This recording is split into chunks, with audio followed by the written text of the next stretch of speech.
dead. To begin with, there is no doubt whatever about that. The register of his burial was signed by the clergyman, the clerk, the undertaker, and chief mourner. Scrooge signed it. Scrooge was his sole executor, his sole administrator, his sole friend, and his sole mourner. And even Scrooge was not so dreadfully cut up by the sad event, but that he was an excellent man of business on the very day of the funeral. Scrooge never painted out old Marley's name. There it stood years afterwards above the firm door. Scrooge and Marley. Oh, but he was a tight-fisted hand at the grindstone, Scrooge.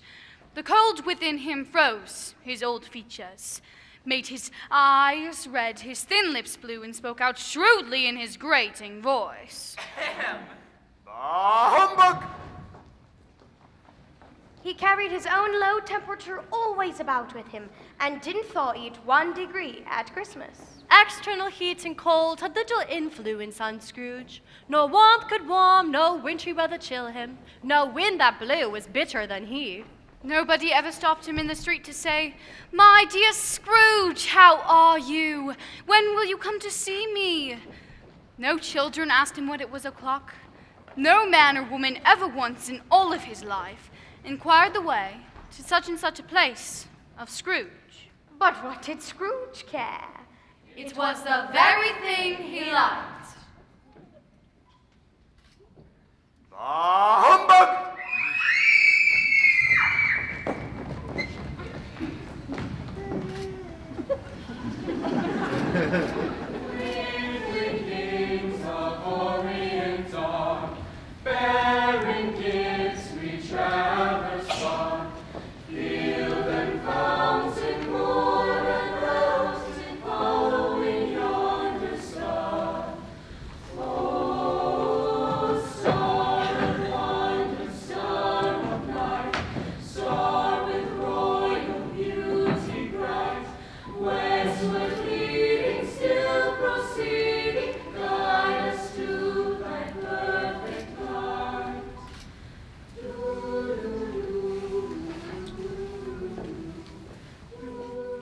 Once upon a time, of all the good days in the year, old Scrooge sat busy in his counting house.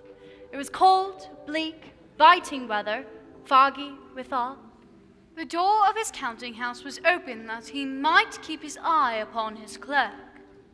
Scrooge had a very small fire, but the clerk's fire was so very much smaller that it looked like one coal.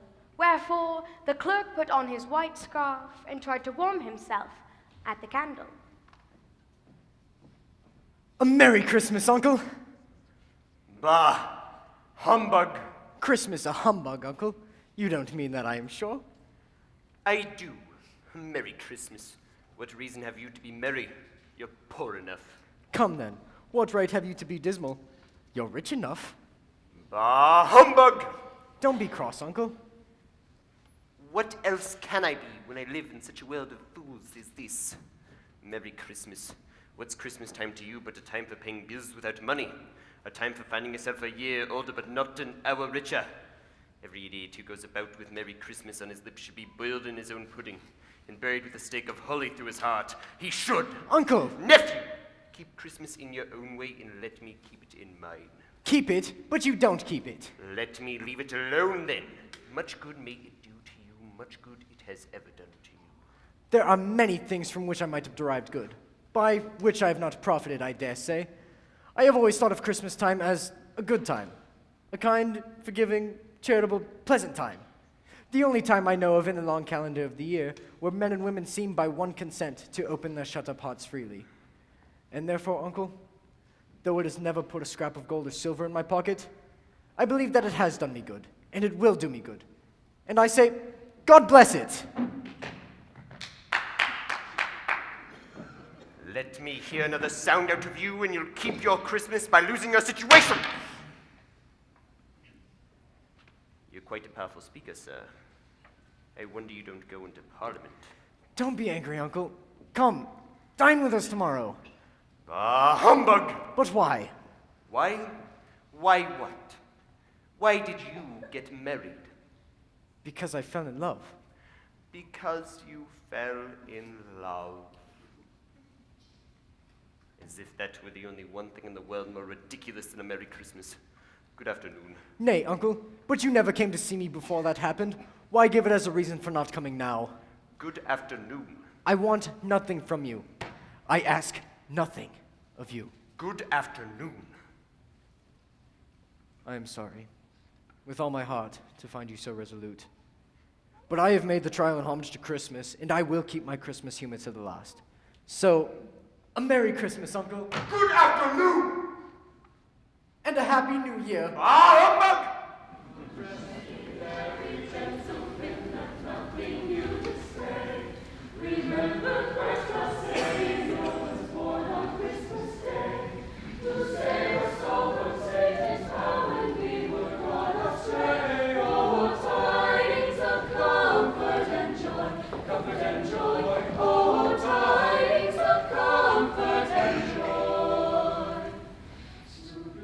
Scrooge and Marley's, I believe.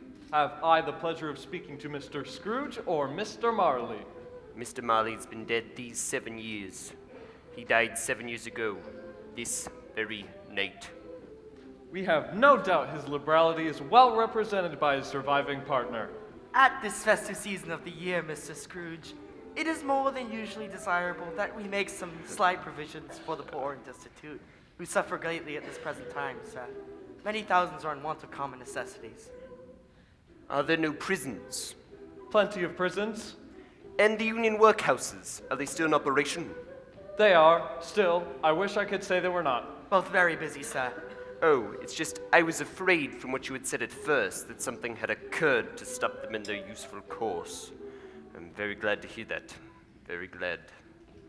Under the impression that they scarcely furnish Christian cheer of mind and body to the multitude, we are endeavoring to raise a fund for the poor to buy them meat and drink, and means of warmth. We choose this time because it is a time of all others when want is keenly felt and abundance rejoices. What shall I put you down for? Let's say nothing. You wish to stay anonymous. I wish to be left alone! Since you ask me what I wish, gentlemen, that is my answer. I don't make merry myself at Christmas, and I can't afford to make idle people merry. I help to support the establishments I have mentioned. They cost enough, and those who are badly off can go there! Many can't go there, and many would rather die, sir. And if they would rather die, then they had better do it, and decrease the surplus population! Good afternoon, gentlemen. I said good day! Seeing clearly that it would be useless to peruse the point, the gentleman withdrew. Scrooge resumed his labors with a much improved opinion of himself, and in a more facetious temper than was usual with him. Meanwhile, the fog and darkness thickened, sir. The tower of an ancient church became invisible and struck the hours and quarters in the clouds with tremulous vibrations afterwards, as if its teeth were chattering in its frozen head up there. The cold became intense, Foggier yet, and colder, Piercing, searching. biting cold. The owner of one scant young nose, gnawed and mumbled by the hungry cold, stooped down at Scrooge to regale him with a Christmas carol, but at the first sound of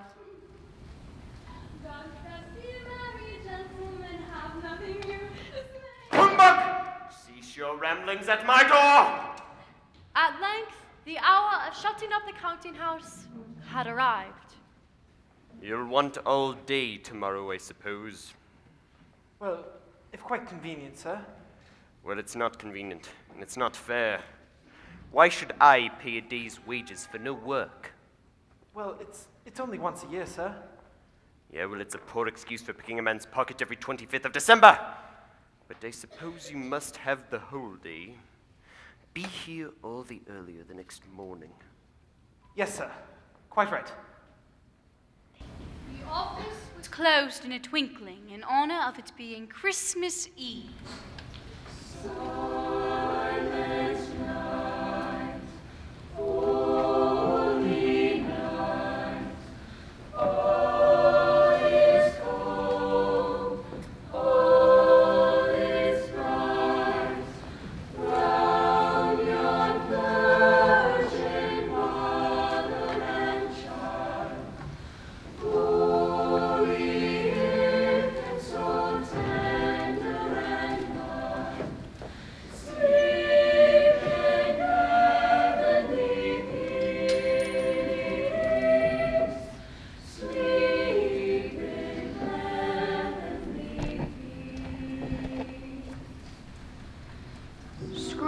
went home to a meager fire.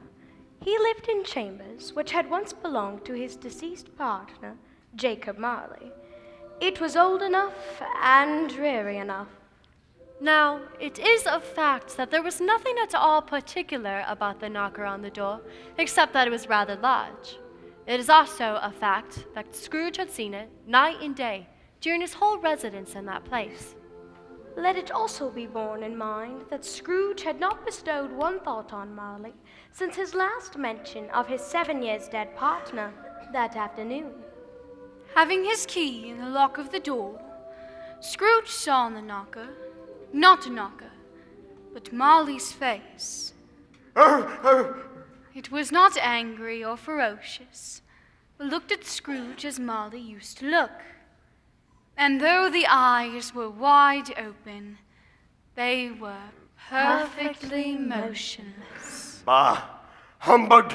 To say that he was not startled, or that his blood was not conscious of a terrible sensation, would be untrue.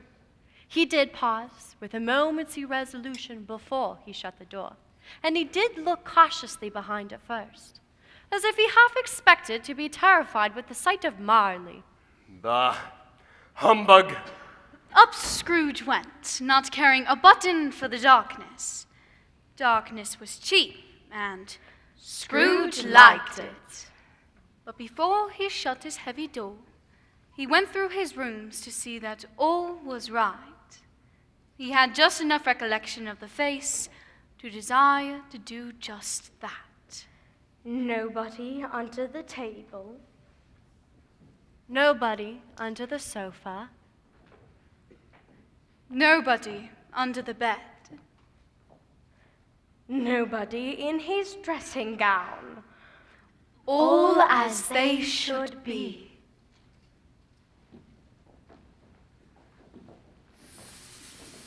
Scrooge. Bah!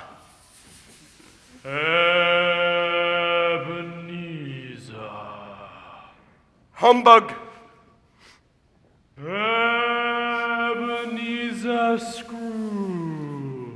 Humbug! It's humbug still. I won't believe it.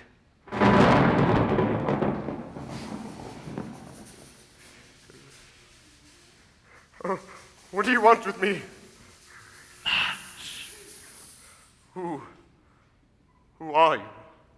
In life, I was your partner, Jacob Marley. No, him you cannot be. You don't believe in me. I don't. Why do you doubt your senses? Because a little thing affects them. You could be an undigested bit of beef, a blot of mustard, a crumb of cheese, a fragment of underdone potato. There's more gravy than grave about you, whatever you are. Man of the worldly mind! Spirit, why do you trouble me? Do you believe in me or not? I do, I must, but why do spirits walk the earth, and why do they come to me? It is required of every man that the spirit within him walk abroad among his fellow man. And if that spirit goes not forth in life, it is condemned to do so after death. You are fettered. Tell me, why? I wear the chains I forged in life. I made them link by link and yard by yard. Is its pattern strange to you? Or are you familiar with the strong coil you bear yourself? It was as full, as heavy, and long as this one 7 Christmas Eves ago. You have labored on your since. It is a ponderous chain. Oh, Jacob, tell me more. Speak comfort to me, Jacob. I have none to give. It comes from other regions and is conveyed by other ministers. Nor can I tell you what I would. A very little is all permitted me. I cannot rest. I cannot stay. I cannot linger anywhere. My spirit has never walked beyond our counting house. Weary journeys lie before me. 7 years dead and traveling all the time. The whole time. No rest. No peace. Incessant torture of remorse. 7 years of travels. You might have arrived here with greater haste then. Oh, captive bound and double ironed, not to know the ages of incessant labor by immortal creatures. For this earth must pass into eternity before the good of which it is susceptible is all developed.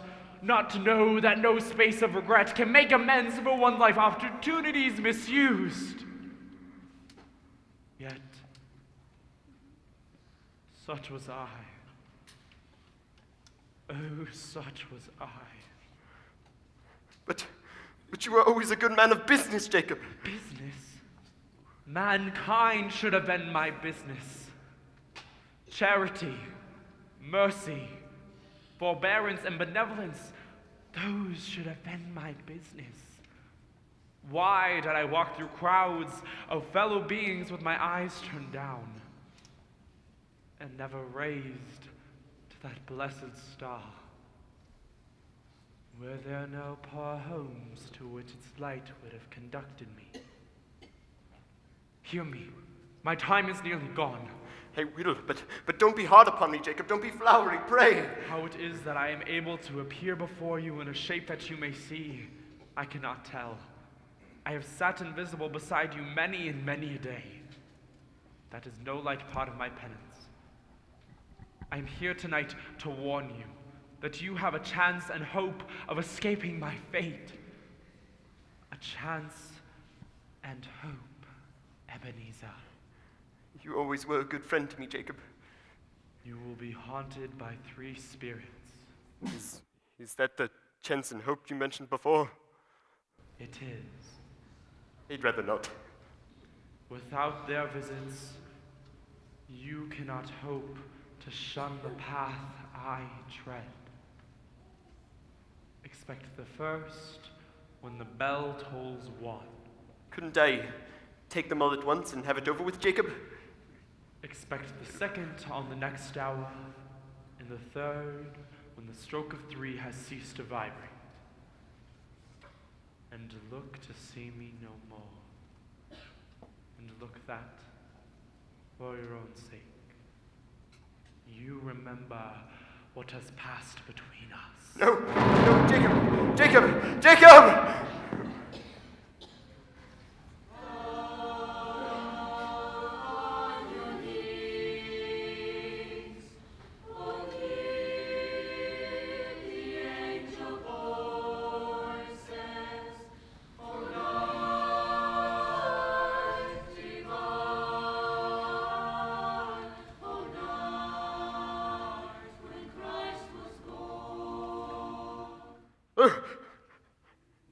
It was all a dream, wasn't it?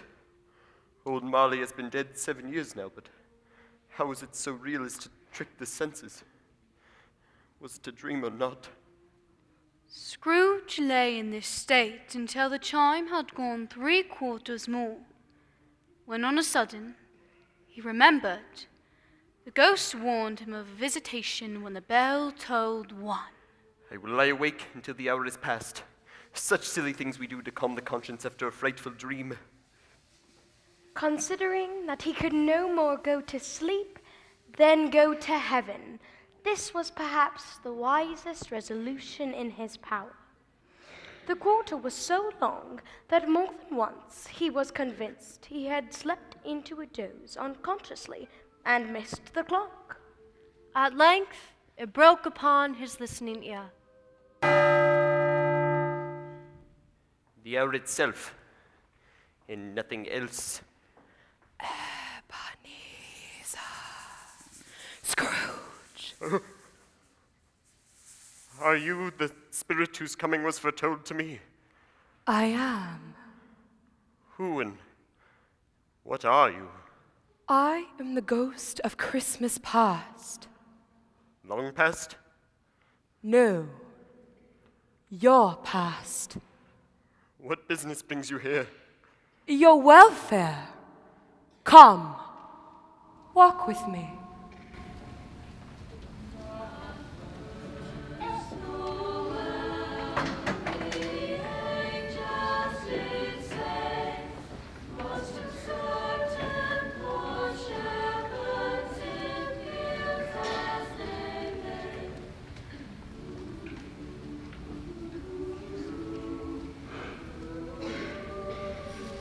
Good heavens! I know this place. I was a boy here. Your lip is trembling. And what is that upon your cheek? Spirit, lead me where you would. You recollect the way? Remember it. I could walk it blindfold. Yet strange to have forgotten it for so many years. Let us go on. They walked along the road, Scrooge recognizing every gate and post and tree, until little market town appeared in the distance, with its church, its bridge, and winding river. These are but shadows of the things that have been. They have no consciousness of us. The jocund travelers came on, and as they came, Scrooge knew and named them every one. Why was he rejoiced beyond all bounds to see them? Why did his cold eye glisten and his heart leap up as they went past? Why was he filled with gladness as he heard them give each other Merry Christmas when they parted at crossroads and byways for their several homes? What was Merry Christmas to Scrooge? Out upon Merry Christmas. What good had it ever done to him? The school is not quite deserted. A solitary child, neglected by his friends, is left there. I know it, Ghost. I know it. Oh boy. I wish I... But What is the matter? nothing. It's just... There was a boy singing a Christmas carol at my door last night, and I would like to have given him something. That's all.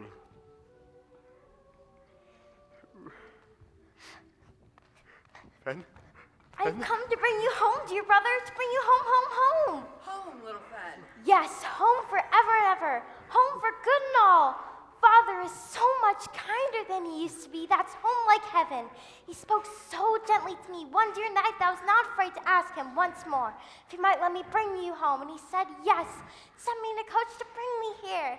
You're to be a man and to never come back here. But first, we're to spend all Christmas long and have the merriest time in all the world. Oh, little Fed, you are quite a woman. Always a delicate creature, whom a breath might have withered. But she had a large heart. So she had. I will not gainsay it, Spirit. God forbid. She died a woman, and had, as I think, children. Yes. One child. True. Your nephew. Yes. Fred. Come, let us see another Christmas. Do you know this place? Know it.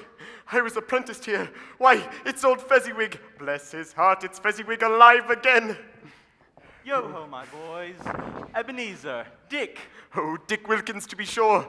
Bless me, yes, there he is. Oh, Yo-ho, he was my very much boys. attached to me. No more work tonight. Christmas Eve, Dick. Christmas, Ebenezer. Let's have the shutters up before a man can say Jack Robinson. I said clear away, my lads. I want lots of room here. Clear away. There was nothing we wouldn't have cleared away and couldn't have cleared away with old Fezziwig looking on. Swept and water the floors. Hey, you, trim the lamps. Heap fuel upon the fire. The warehouse was as snug and warm and dry and bright as a ballroom as you would desire to see upon a winter's night. Welcome, fiddler. Take your place, take your place. My dear Miss Fezziwig. Mwah. So good to see you. And my three lovely daughters. Lovely daughter number one. Lovely daughter number one. Lovely daughter number two. And lovely daughter number three. Oh, look, in came the 6 young followers whose hearts they broke. In they all came, one after another, some shyly and some boldly, some gracefully and some awkwardly, some pushing and some pulling. In they all came, anyhow and everyhow. And now we dance.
Well done.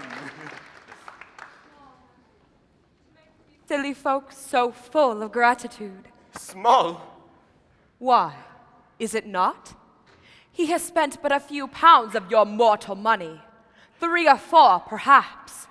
Is that so much that he deserves this praise? It isn't that, Spirit. He had the power to render us happy or unhappy, to make our work light or burdensome, a pleasure or a toil. To say that his power lies in words and looks, in things so insignificant that you cannot add and count them up, what then? The happiness he gives is quite as great as if it cost a fortune. What is the matter? Nothing particular. Something, I think. No, it's just I'd like to say a word or two to Bob Cratchit now. That's all. My time grows short. Quick. It matters little. To you, very little. Another idol has displaced me, and if it can cheer and comfort you in times to come as I would have tried to do, I have no just cause to grieve. What idol has displaced you? A golden one. There is nothing on which it is so hard as poverty, and there is nothing it professes to condemn with such severity as the pursuit of wealth. You fear the world too much. All your other hopes have merged into the hope of being beyond the chance of its sordid reproach. I have seen your nobler aspirations fall off one by one until the master passion, gain, engrosses you. Have I not? What then? Even if I have grown so much wiser, what then? I'm not changed towards you, am I? Our contract is an old one. It was made when we were both poor and content to be so. You are changed. When it was made, you were another man. No, I was a boy. Your own feeling tells you that you were not what you are. I am. That which promised happiness when we were one in heart is fraught with misery now that we are two. How often and how keenly I have thought of this, I will not say. It is enough that I have thought of it and can release you. Have I ever sought release? In words, no, never. In what then? In a changed nature, in an altered spirit, in another atmosphere of life. and everything that made my love of any worth or value in your sight. If this had never been between us, tell me, would you seek me out and try to win me now? You think not. I would gladly think otherwise if I could. I release you with a full heart, with the love of him you once were. You may have pain in this, a very, very brief time, and you will dismiss the recollection of it gladly as an unprofitable dream. May you be happy in the life you have chosen.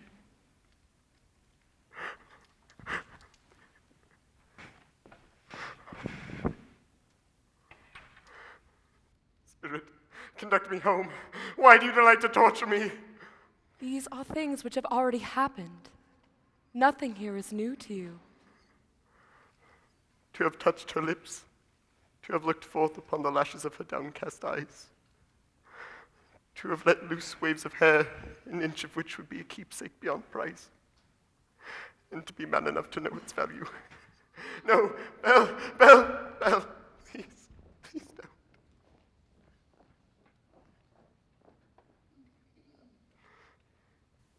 Spirit, remove me from this place. I told you, these are the shadows of the things that have been. That they are what they are.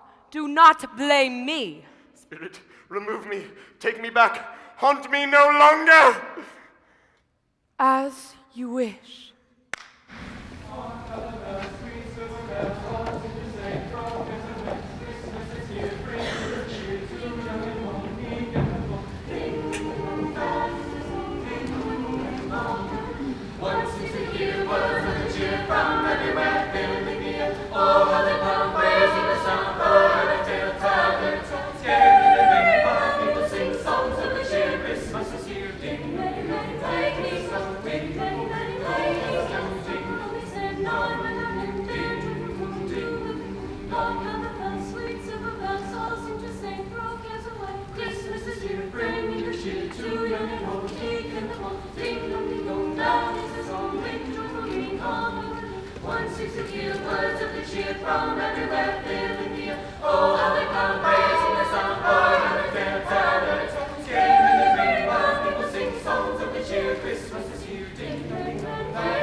Waking in the middle of a prodigiously tough snore and sitting up in bed to get his thoughts together, Scrooge felt that he was restored to consciousness in the right nick of time for the especial purpose of holding a conference with the second messenger dispatched to him through Jacob Marley's intervention.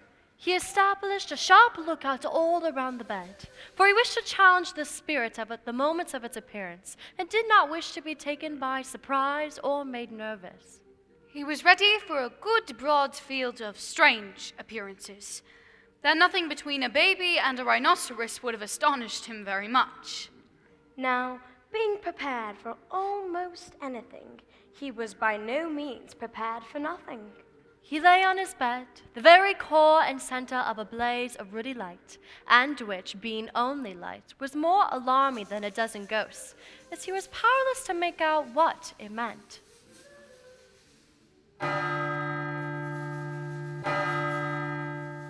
I say the source and secret of this ghostly light might be in the adjoining room from whence it appears to shine. Ebenezer Scrooge! Come, make my acquaintance. You've never seen the likes of me before. Never. I am the ghost of Christmas present. Come and know me better, man. Dear Spirit, I never Never walked forth with younger members of my family? My elder brothers born in these later years? Have you had many brothers, Spirit? More than 1,800. A tremendous family to provide for. Spirit, conduct me where you will. I went forth the last hour on compulsion, and I learnt a lesson which is working now. But if you've aught to teach me, let me profit by it. Ah, come. Join me.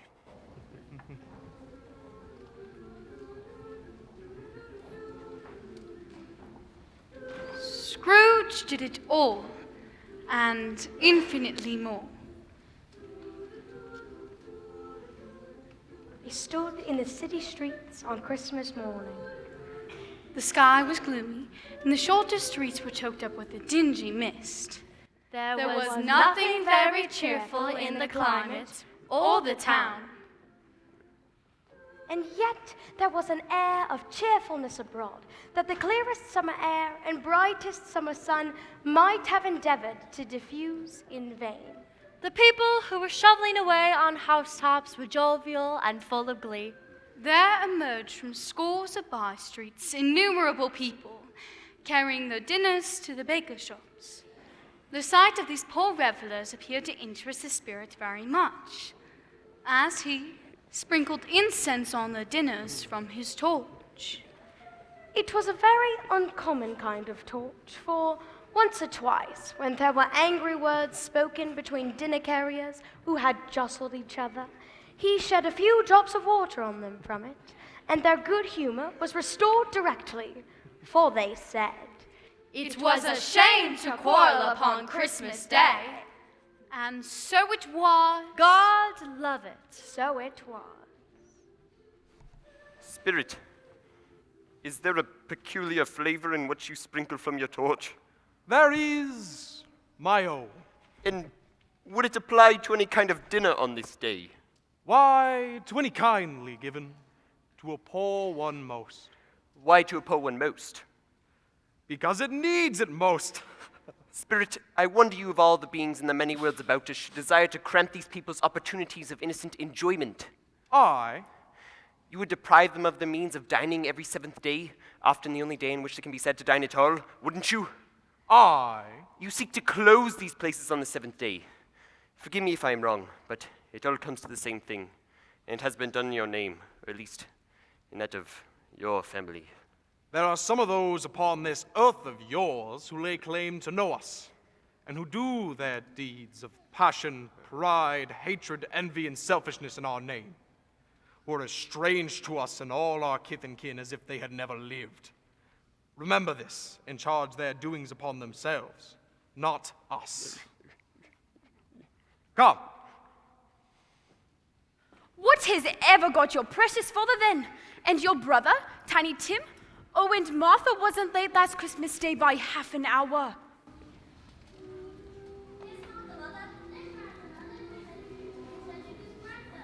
Why, bless your heart alive, my dear, how late you are. We did do a work to finish up last night and had it clear this morning, Mother. Well, never mind so long as you are come. Sit you down before the fire, my dear, and have a warm. Lord bless you.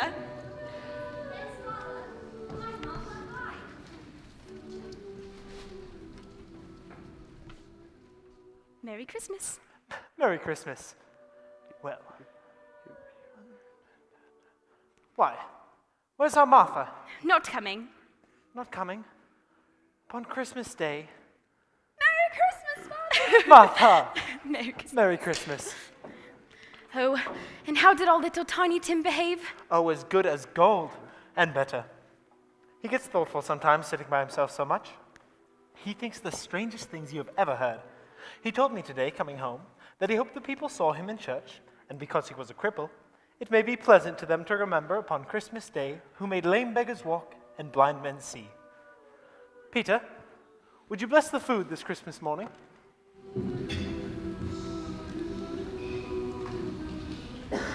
Give us grateful hearts, O Father, for all thy mercies. Make us mindful of the needs of others. Through Jesus Christ, our Lord.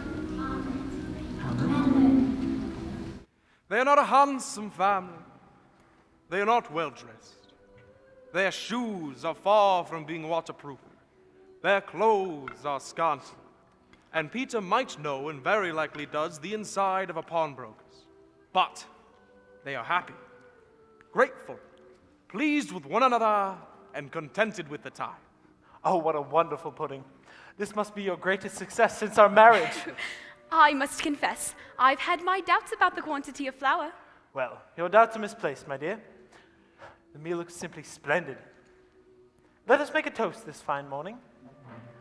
To Mr. Scrooge, the founder of the feast. The founder of the feast, indeed.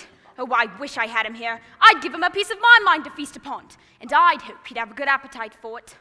My dear, the children of Christmas Day. It should be Christmas Day, I am sure, on which one drinks the health of such an odious, stingy, hard, unfeeling man as Mr. Scrooge.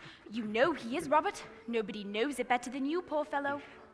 Well, Christmas Day. I'll drink his health for your sake in the days, not for his. Long life to him, a Merry Christmas and a Happy New Year. He'll be very merry and very happy, I have no doubt. A Merry Christmas to us all, my dears. God bless us. God bless us, everyone!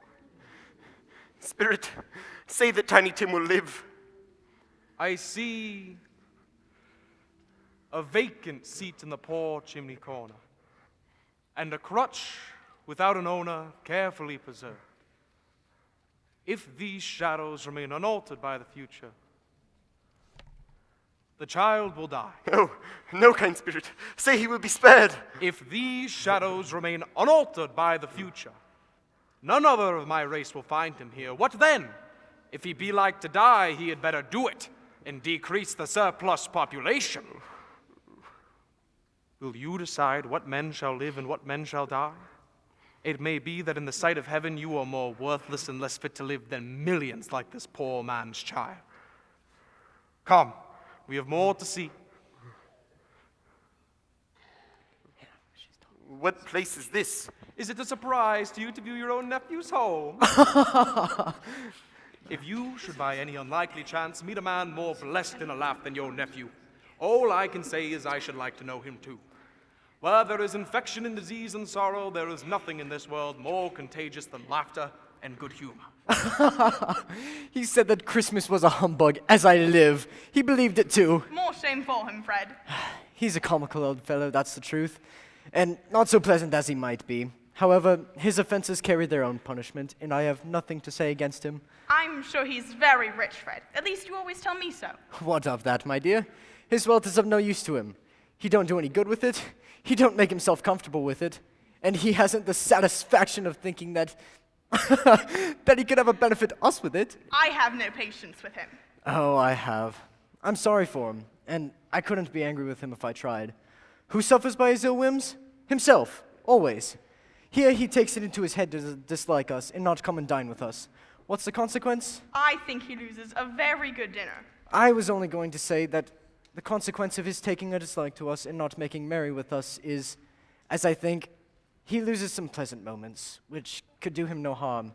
And I mean to give him the same chance every year, for I pity him. Our time grows short. Come. Might we stay until the guests depart? It cannot be done. Gather around. Let's play a game. Oh, here's a new game. 1/2 hour, spirit, only one. A game of yes and no. No. Is it a live animal? Yes. A disagreeable animal? Very much so, yes. A savage animal? Mm-hmm. An animal that growled and grunted sometimes. Yes. Talks sometimes. Mm-hmm. Lives in London? Yes. Walks about the streets. Mm-hmm. Lives in a menagerie? Yes. Lives alone. Yes. Ever killed in the market? A horse. A cow? No. A dog. Mm-mm. I found it out. I know what it is, Fred. I know what it is. What is it? It's your Uncle Scrooge. He has given us plenty of merriment, I am sure, and it would be ungrateful not to drink his health. So, here's a glass of wine ready to our hand at the moment, and I say, Uncle Scrooge. A Merry Christmas and a Happy New Year to the old man, whatever he is. He wouldn't take it from me, but may he have it nevertheless. Uncle Scrooge! Uncle Scrooge. Much they saw, and far they went, and many homes they visited, but always with a happy end. The spirits stood beside sick beds, and they were cheerful. And they were close at home by struggling men. And they were patient in their greater hope by poverty. And it was rich. In almshouse, hospital, and jail. In vain man's every misery refuge where they had not made fast the door. And barred the spirit out, he left his blessing and taught Scrooge his precepts. Look here. Look. Look down here. Where graceful youth should have filled their features out and touched them with its freshest tints, a stale and shriveled hand like that of age reached forth and pinched and twisted and pulled them into shreds. Where angels might have sat enthroned, devils lurked and glared out menacing. No change, no degradation, no perversion of humanity has any monsters half so horrible and dread. Spirit, are they yours? They are man's, and they cling to me, appealing from their fathers. This boy is ignorance. This girl is want. Beware them both in all of their degree, but most of all beware this boy, for on his brow I see written which is doom.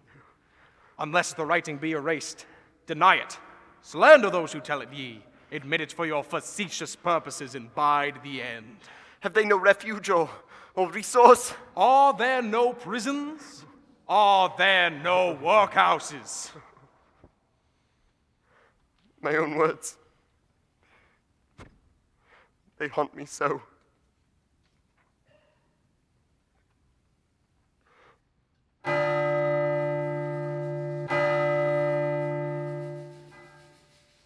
The bell strikes 3. The final ghost is sure to appear. What horrors will it have me view? What wretched scenes will it unveil?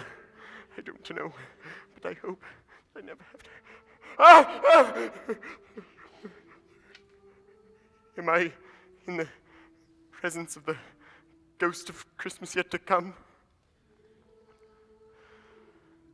You are about to show me the shadows of the things that have not yet happened, but will happen in the time before us. Is that so, Spirit? Ghost of the future, I fear you more than any specter I have seen, but as I know your purpose is to do me good, and as I hope to be another man from what I was, I am prepared to bear you company, and I do so with a thankful heart. Lead on, Spirit, lead on. The night is waning fast, and it's precious time to me. I know that now, Spirit. Lead on. No, I don't know much about it. Either way, I only know he's dead. When did he die? Last night, I believe. Why, what was the matter with him? I thought he'd never die. Oh, God knows. What has he done with his money? I haven't heard yet. Left it to the company, perhaps. He hasn't left it to me, that's all I know. It's likely to be a very cheap funeral, for upon my life I don't know anybody who'd go to it. Suppose we make up a party and volunteer? I'd be willing to go if a lunch was provided, but I must be fed. Agreed. Who is this villain they speak of, Spirit? Lead on. What odds, then? What odds, Mrs. Dilbert? Every person has a right to take care of themselves. He always did. That's true indeed, no man more so. Why, then, don't stand staring as if you was afraid, woman. Who's the wiser? We're not going to be picking holes in each other's coats, I suppose. No, indeed. We should hope not. Very well, then. That's enough. Who is the worse for the loss of a few things like these? Not a dead man, I suppose. No, indeed. If he wanted to keep them after he was dead, a wicked old screw, why wasn't he natural in his lifetime? If he had been, he'd have had somebody to look after him when he was struck with death instead of lying gasping out his last there. Alone, all by himself. That's the truest word that ever was spoke. It's a judgment on him. I wish it was a little heavier judgment, and it should have been. You may depend upon it, if I could have laid my hands on anything else. Open that bundle, Joe, and let me know the value of it. Speak out plain. I'm not afraid to be the first, nor afraid for them to see it. We all know pretty well that we were helping ourselves before we met here, I believe. It's no sin. Open that bundle, Joe. That's your account, and I wouldn't give another 6p if I was to be boiled for not doing it. Who's next? I always give too much to ladies. It's a weakness of mine, and that's the way I ruin myself. That's your account. If you asked me for another penny and made it an open question, I'd repent for being so liberal and knock off half a crown. And now open my bundle, Joe. Ah, bed curtains. You don't mean to say you took him down, rings and all, with him lying there? Yes, I do. Why not? You were born to make your fortune, and you'll certainly do it. I certainly shan't hold my hand when I can get anything in it by reaching it out, for the sake of such a man as he was, I promise you, Joe. Don't drop that oil upon the blankets now. His blankets? Whose else's do you think? He isn't likely to take cold without them, I dare say. You don't think he died of anything catching, eh? I ain't so fond of his company that I'd loiter about him for such things if he did. Ah, you may look through that shirt till your eyes ache, but you won't find a hole in it, nor a threadbare place. It's the best he had, and a fine one, too. They'd have wasted it if it hadn't been for me. What do you call wasting of it? Putting it on him to be buried in, to be sure. Somebody was fool enough to do it, but I took it off again. He can't look uglier than he did in that one. This is the end of it, you see? He frightened away everyone when he was alive just to benefit us when he was dead.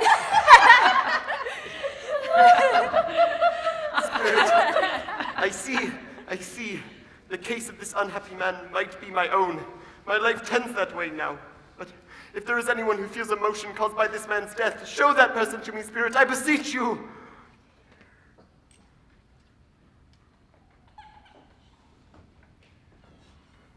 Is it good or bad? Well, it's pretty bad, Caroline. We are quite ruined. No, there's hope yet. If he relents, that is. Nothing is quite past hope if such a miracle has happened. He is past relenting. He is dead. Dead.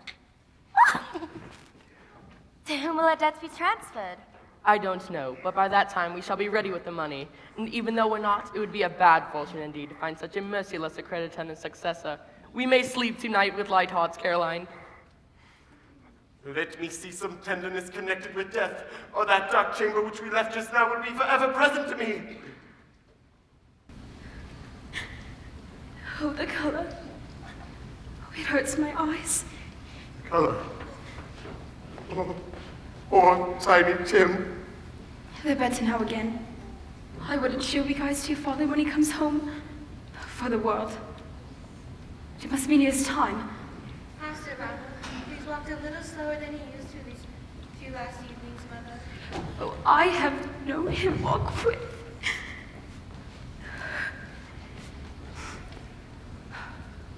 I have known him walk with Tiny Tim upon his shoulder. Very fast indeed. And so have I. Often. But he was very light to carry, and his father loved him so. That was no trouble. No trouble. And there's your father.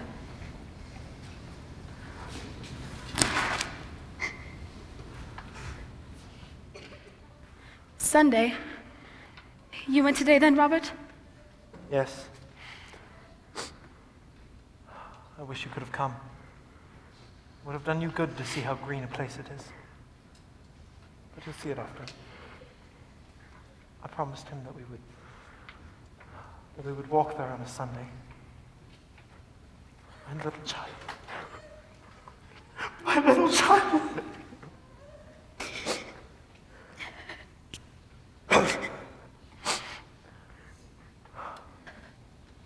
I saw extraordinary kindness from Mr. Scrooge's nephew today. I'd only met him but once. Seeing me in the street, he noticed that I seemed a little down. He inquired what had happened. He is the pleasantest spoken gentleman you've ever heard. He told me he is heartily sorry for it. Heartily sorry for my good wife. How he ever knew that, I don't know. Knew what, my dear? That you were a good wife. Everybody knows that. Very well observed. Heartily sorry for it. For your good wife. If I can be of assistance to you in any way, he handed me his card. Pray come to me. It really seemed as if he had known our Tiny Tim, and that he felt with us. Well, I'm sure he's a good soul. You would be sure of it if you had seen and spoken to him yourself. I'm sure we shall none of us forget our poor Tiny Tim, shall we? Or this first parting that there was among us. And I know, when we recollect how patient and how mild he was, though he was but a little child. We shall not quarrel easily amongst ourselves. Forget poor Tiny Tim in doing so. And I am happy. I am happy. I still have you. Spirit, something informs me that our parting moment is at hand. I know it, but I know not how. Tell me what man that was whom we saw lying dead. No! Spirit, before I draw near to that box over there, answer me one question. Are these the shadows of the things that will be, or the shadows of the things that may be only? Men's courses foreshadow certain ends, to which if persevered in they must lead. But if the courses be departed from, the ends might change. Say it thus with what you show me, Spirit. Am I the man who lay upon the bed? No, Spirit, hear me. I am not the man I was. I will not be the man I have been but for this intercourse. Why show me this if I am past all hope? Good Spirit, your nature intercedes me and pities me. Assure me that I may yet change the shadows you have shown me by an altered life. I will honor Christmas in my heart and try to keep it all the year. I will live in the past, the present, and the future. And the spirits of all three shall strive within me. I will not shut out the lessons that they teach. I will live in the past, the present, and the future. And the spirits of all three shall strive within me. I swear.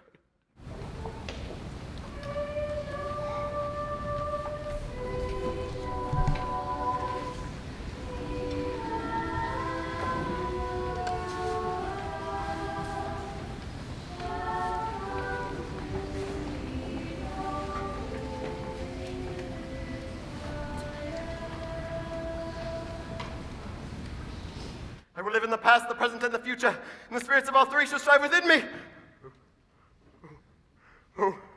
Oh, Jacob Marley, heaven and Christmas time be praised for all of this.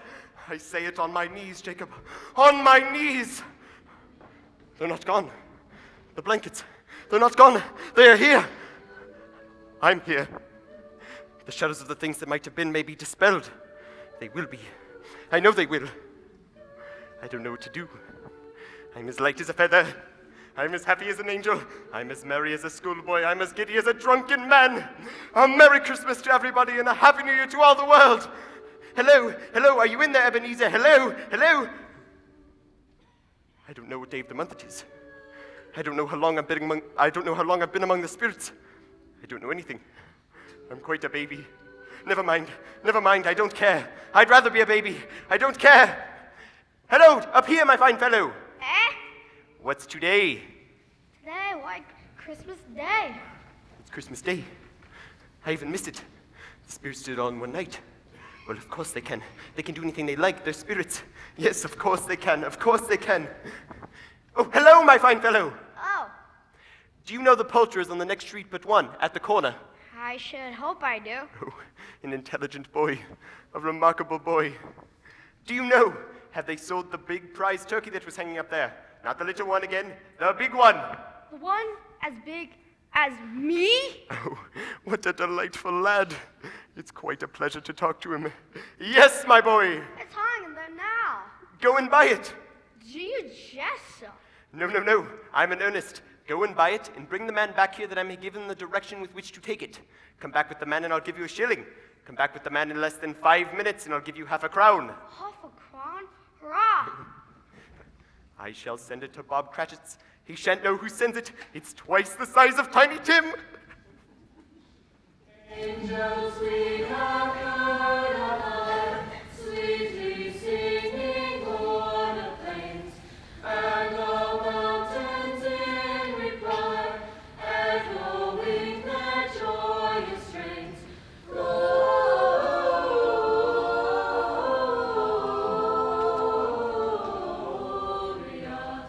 in excelsis Deo. Gloria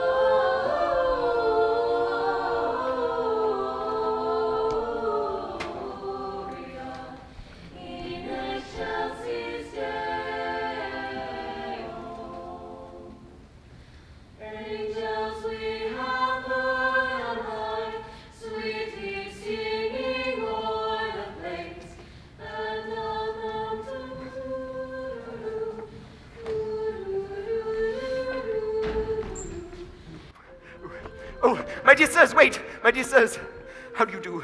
I hope you succeeded yesterday. It was very kind of you, sir. I hope you succeeded. Mr. Scrooge? Yes, that is my name, and I fear it may not be pleasant to you, but allow me to ask your pardon, and would you have the goodness if I contribute?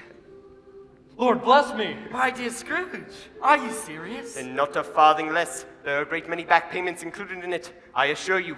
Will you do me that favor? My dear sir, I don't know what to say such music. Don't say anything, please. Don't say anything. Come and see me. Will you come and see me? Thank you, Mr. Scrooge. Thank you. Thank you, thank you. Thank you to you both. Thank you very much. Okay. I'm very much obliged to you both. A Merry Christmas to you, sirs.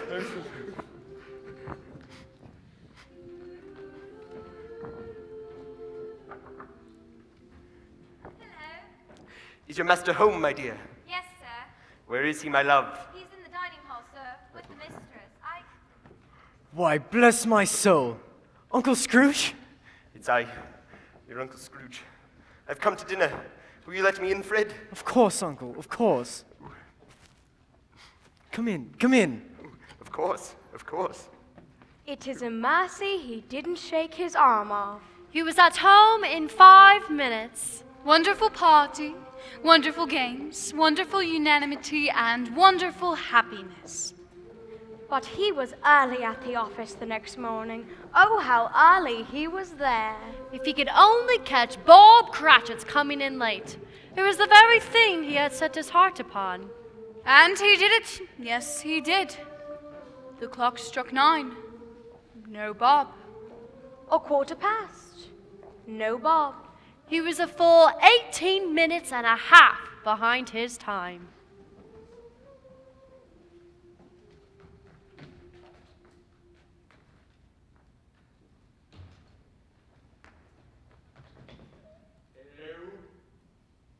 What do you mean by coming in here at this time of day? I do realize that I am slightly behind my time. You are? Yes, it appears you are. Step this way, sir, if you please.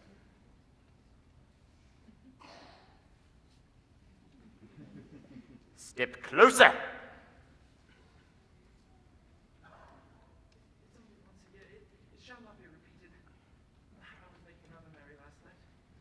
Now I'll tell you what, my friend. I am not going to stand for this sort of thing any longer. Therefore, I am about to raise your salary. Eh? What? Eh? Oh, a Merry Christmas, Bob. A merrier Christmas than I have given you in many a year. I'm going to raise your salary and endeavor to assist you and your struggling family. What do you say to that, Bob? That's right. We will discuss your affairs over a Christmas bowl of smoking bishop, Bob. But first, make up the fires. Actually, no. Go out and buy another coal scuttle before you dot another I, Bob Cratchit. Thank you, sir. My pleasure. Now, hilly ho, Bob. Come on. Scrooge did it all and infinitely more. And to Tiny Tim, who did not die, he became a second father. He was as good a friend, as good a master, and as good a man as the good old city knew. He had no further intercourse with spirits ever afterwards. And it was always said of him that he knew how to keep Christmas well, if any man alive possessed the knowledge. May that be truly said of us. And all of us. And so, as Tiny Tim observed, God bless us, everyone!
good.